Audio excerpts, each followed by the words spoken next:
पिता के एक फैसले ने बेटों के होश उड़ा दिए। जगदीश प्रसाद जी चुपचाप बैठे हुए बड़ी बहू गीता की बातों को सुनते जा रहे थे। लग रहा था कि किसी भी समय वो अपना धीरज खो बैठेंगे, पर किसी तरह उन्होंने अपने आप को काबू में रखा हुआ था। गीता थी कि अनवरत बोलती जा रही थी। बात बस इतनी सी थी कि पिछले 3-4 दिन से जगदीश प्रसाद जी के दांतों में कष्ट हो रहा था, दर्द से बेहाल थे। डॉक्टर को दिखाया तो उसने दांत को निकलवाने की सलाह दी, पर दर्द के कारण ये संभव न था। अतः डॉक्टर ने दर्द कम करने की दवा दी थी। वह कहा था कि दर्द खत्म हो जाए तभी दांत निकाला जाएगा। दांत दर्द की वजह से वे कुछ खा पी नहीं पा रहे थे, इसीलिए बहू को खिचड़ी बनाने के लिए कहा था, पर उसने 2 सूखी चपाती और सूखी सब्जी बेटे के हाथ भिजवा दी थी। जगदीश प्रसाद जी ने थाली को हाथ भी नहीं लगाया और अब बहू गीता जोर जोर से चिल्ला चिल्ला कर बोल रही थी कि जब खाना नहीं होता तो पहले से ही बता दिया करो, कितना भी करो इनके नखरे नहीं खत्म होते। वो ये बात समझने के लिए तैयार ही नहीं थी कि दांत दर्द की वजह से ससुर जी चपाती चबाने में असमर्थ हैं, और गुस्से में थाली उठाकर बाहर चली गई। जगदीश प्रसाद जी ने एक गहरी सांस ली और अपनी छड़ी उठाकर अपने लंगोटिया दोस्त कैलाश नाथ जी के घर की ओर चल दिए। आज उनका दिल बहुत उदास था। अपनी दिवंगत पत्नी की याद उन्हें आने लगी और सड़क के किनारे बने एक बेंच पर वे बैठ गए। अतीत ने तीव्रता के साथ उनकी यादों में प्रवेश किया। जगदीश प्रसाद जी सरकारी कार्यालय में सेवारत थे। उनके 3 बेटे थे, अनिल, सुनील और राजेश। तीनों ही पढ़ने में अच्छे थे। उनकी पत्नी कांता एक कम पढ़ी लिखी लेकिन मेहनती व स्वाभिमानी स्त्री थी, जो कुशलता के साथ उनके घर का संचालन करती थी। मितव्ययिता क्या होती है ये जगदीश प्रसाद जी ने पत्नी से ही सीखा था, इसीलिए महीने के अंत में अपनी पूरी पगार वो पत्नी के हाथ में सौंप देते थे और खुद निश्चिंत हो जाते थे। घर के मामलों में वे कभी भी नहीं बोलते थे, पर पत्नी को जब भी उनकी सलाह की जरूरत होती तो वे हरदम उसके साथ होते थे। समय के साथ उनकी उन्नति होती गई और बच्चे भी अच्छी शिक्षा प्राप्त कर चुके थे। अपने जीवन काल में उनकी पत्नी ने एक जो सबसे अच्छा काम किया था वो था मकान बनवाना। शहर की एक अच्छी सी कॉलोनी में उसने अपने सपनों का संसार बसाया था। जगदीश प्रसाद जी ने ऑफिस से लोन लेकर कुछ दोस्तों से मदद लेकर पत्नी के इस सपने को पूरा किया। पहले मकान 1 मंजिला था, पर जब बच्चे बड़े हो गए तो जगदीश प्रसाद जी ने हिम्मत करके मकान की 2 मंजिलें और भी बनवा दी। उनके तीनों बेटों की शादी हो गई थी और तीनों बेटों के 2-2 बच्चे भी हो गए थे, और अब जगदीश प्रसाद जी अपने छोटे बेटे के साथ निचली मंजिल पर रहते थे। अनिल व सुनील दूसरी और तीसरी मंजिल पर रहते थे। रसोइयां सबकी अलग अलग थीं। बस त्योहार वाले दिन सब एक जगह इकट्ठा होकर त्योहार मनाते थे। मुंह से तो कोई कुछ नहीं कहता था, पर राजेश की पत्नी को बहुत तकलीफ होती थी कि सारा काम मुझे ही करना पड़ता है। दोनों भाभियां बस हाथ हिलाने के लिए आ जाती थीं। उधर दोनों का कहना था कि भाई रसोई तो तुम्हारी है तो जिम्मेदारी भी तुम्हारी है, पर ये बातें कभी भी झगड़े का रूप धारण नहीं कर पाती थीं, क्योंकि कांता जी खुद भी एक मेहनती महिला थी जो उम्र के इस दौर में भी चुस्त दुरुस्त थी। सारा दिन कुछ न कुछ करते रहना उनकी आदत थी। इसी कारण काम को लेकर बहुएं ही उन पर निर्भर थीं। जगदीश प्रसाद जी जब भी अपनी पत्नी के साथ बैठते थे तो कहते थे कि अब हमें किसी प्रकार की चिंता नहीं है, पेंशन तो आएगी ही, बस आराम से गुजारा हो जाएगा। जवानी में जो सपने मैं तुम्हारे पूरे नहीं कर पाया वो मैं अब करूंगा। और पत्नी हल्के से मुस्कुरा कर अपनी सहमति प्रकट कर देती थी, पर जगदीश प्रसाद जी का ये सपना कभी पूरा नहीं हो पाया और एक दिन उनकी पत्नी उन्हें अचानक छोड़कर हमेशा के लिए चली गई। जगदीश प्रसाद जी की तो जैसे दुनिया ही उजड़ गई, पर होनी को कौन टाल सकता था। जिस पत्नी ने इतने यत्न से मकान की नींव बनाई थी उसमें अब दरारें पड़नी शुरू हो गई थी। हालात इतने बदल गए थे कि त्योहार के समय एक दूसरे को बधाई देने में भी सबको कष्ट होने लगा था। सब अपनी अपनी गृहस्थी में मस्त हो गए थे। एक अकेले जगदीश प्रसाद जी ही रह गए थे जो सब कुछ समझ रहे थे, पर उम्र के इस दौर में अपने आप को असहाय सा महसूस करने लगे थे। 2 दिन पहले ही वो जब अचानक घर में घुसे तो उन्हें बेटों व बहुओं की आवाज सुनाई दी। कौतूहल बस वे चुपचाप खड़े हो गए। उनके दुख का ठिकाना न रहा जब उन्होंने सुना कि तीनों बेटों ने उन्हें 2-2 महीने के लिए बांट लिया है। छोटी बहू को शिकायत थी कि जब मकान में सबका बराबर का हिस्सा है तो पिताजी की सेवा में भी सबका बराबर का हिस्सा होना चाहिए। मैं भी थोड़ा आजाद रहना चाहती हूँ, जो पिताजी के कारण संभव नहीं हो पा रहा। तकलीफ तो सबको हो गई थी, पर चारा न था। और अब जगदीश प्रसाद जी 3 हिस्सों में बट गए थे। जिंदगी यूं ही चलती जा रही थी। 2 महीने कभी एक बेटे के पास, फिर दूसरे, फिर तीसरे के पास। मुसीबत तो तब आती थी जब कभी महीने के अंत में यदि उनकी तबीयत खराब हो जाती तो इलाज ये सोचकर नहीं कराया जाता था कि अब 2-4 दिन के बाद दूसरे बेटे के पास तो जाना ही है, वही इलाज करा देगा। आज जगदीश प्रसाद जी के सब्र का बांध टूट गया था। 2 दिन पहले ही उन्होंने दांत निकलवाया था। उनका दिल कुछ मीठा, कुछ गर्म, कुछ नरम खाने को हो रहा था।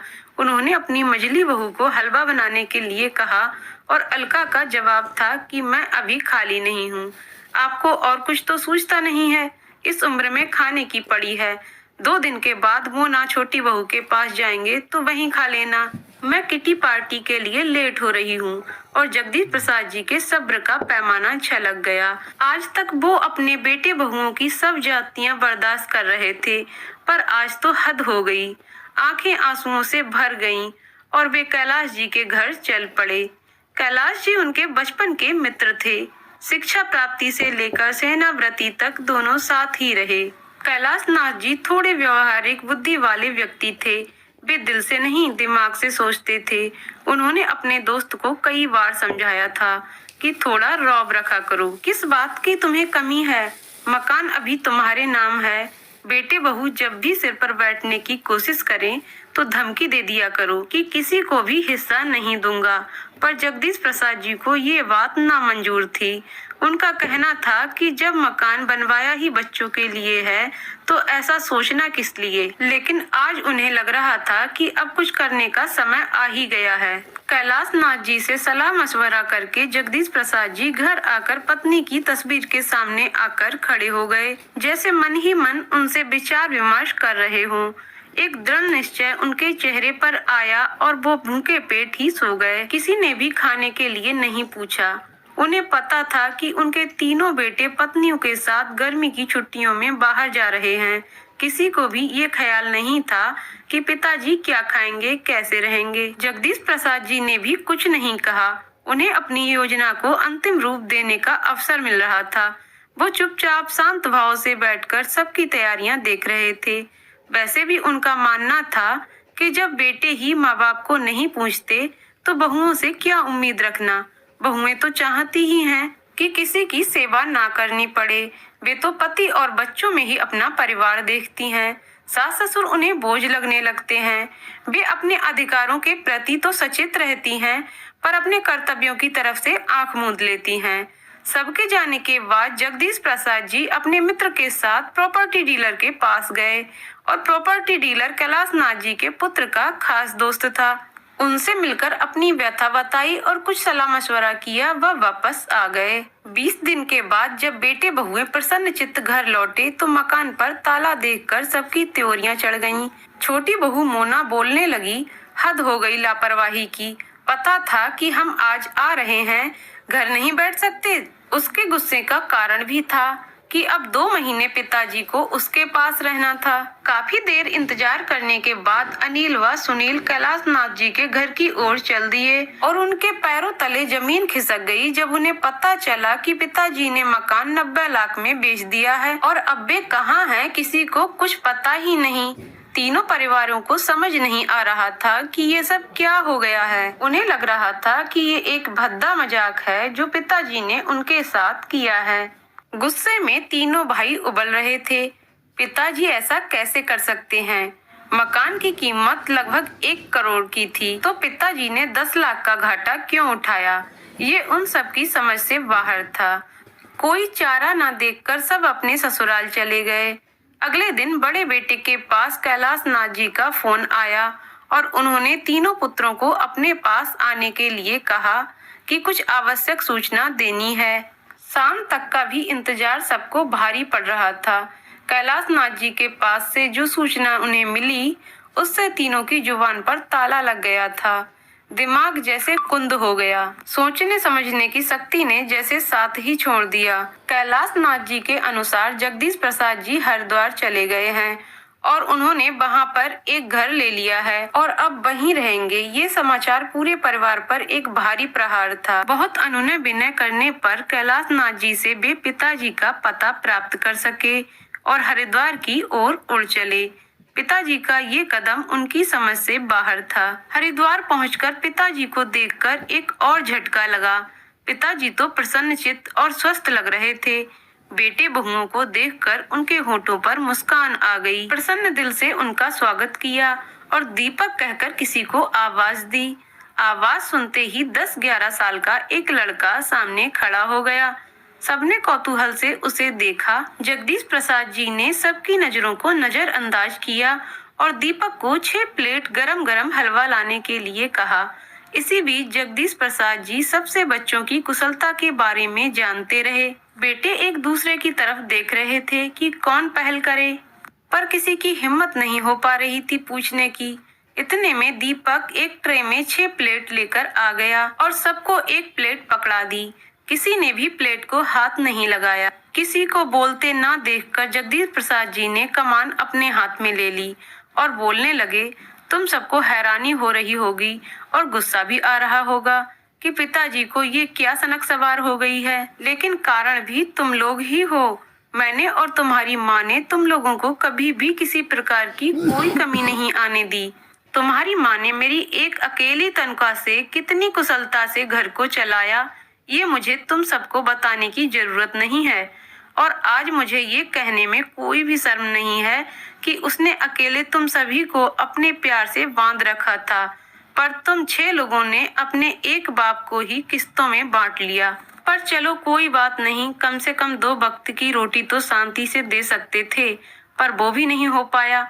पार्लर और किटी पार्टी में जाने के लिए सभी के पास वक्त था, पर मेरी 2 रोटियां सबको भारी पड़ रही थीं। तुम सभी को अच्छी तरह से मालूम था कि जिसके पास भी मैं रहता था अपनी पेंशन वहीं खर्च करता था, लेकिन मेरी दवाई के लिए किसी के पास पैसे नहीं होते थे। तुम सबको अपने अधिकार पता थे, पर इस बूढ़े के प्रति तुम्हारे कर्तव्य भी हैं, ये तुम में से किसी को भी याद नहीं रहा। और फिर जब मेरे बेटे ही ऐसे हैं तो बहुओं से क्या उम्मीद रखूं? कहते कहते जगदीश प्रसाद जी का गला रुंध गया। तीनों बेटे बहुएं नजरें झुकाकर बैठे रहे।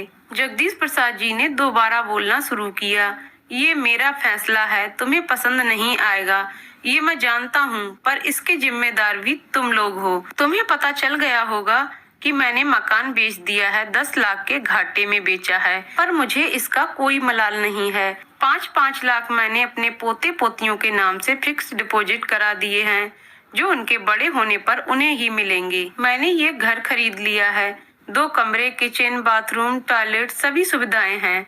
उनमें जो कमी थी वो मैंने जुटा ली है।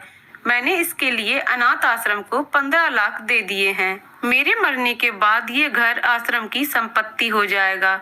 अभी अभी जिस लड़के को तुमने देखा है वो एक अनाथ लड़का है जो अब मेरे साथ रहता है। मैंने एक स्कूल में उसका नाम लिखवा दिया है, पढ़ता भी है और मेरी सेवा भी करता है। 2 लाख मैंने इसके नाम से भी जमा करा दिए हैं। बाकी जो बचा, कितना बचा उसका हिसाब तुम लगा लो। मैंने बैंक में जमा करा दिए हैं, बैंक से जो इंटरेस्ट आएगा उसमें मेरा खर्च आराम से चल जाएगा। मैं अपना खर्चा आराम से चला लूंगा। अब तुम लोगों को मेरी तरफ से पूरी आजादी है, जैसे चाहो वैसे रहो। ये सब कहकर जगदीश प्रसाद जी चुप हो गए और आराम कुर्सी पर बैठकर अपनी आंखें बंद कर लीं। तीनों बेटे बहुओं को समझ नहीं आ रही थी कि पिताजी की इन बातों पर अपनी क्या प्रतिक्रिया प्रकट करें, और सामने पड़ी हलवे की प्लेट को देखकर अलका सोच रही थी कि एक प्लेट हलवे की कितनी बड़ी कीमत सबको चुकानी पड़ गई है। इस कहानी की लेखिका हैं सिम्पी नारंग जी। तो दोस्तों, आपको कहानी कैसी लगी कमेंट करके जरूर बताइएगा। कहानी पसंद आई हो तो वीडियो को लाइक शेयर करें और चैनल को सब्सक्राइब करें। वीडियो को अंत तक देखने के लिए बहुत बहुत धन्यवाद दोस्तों।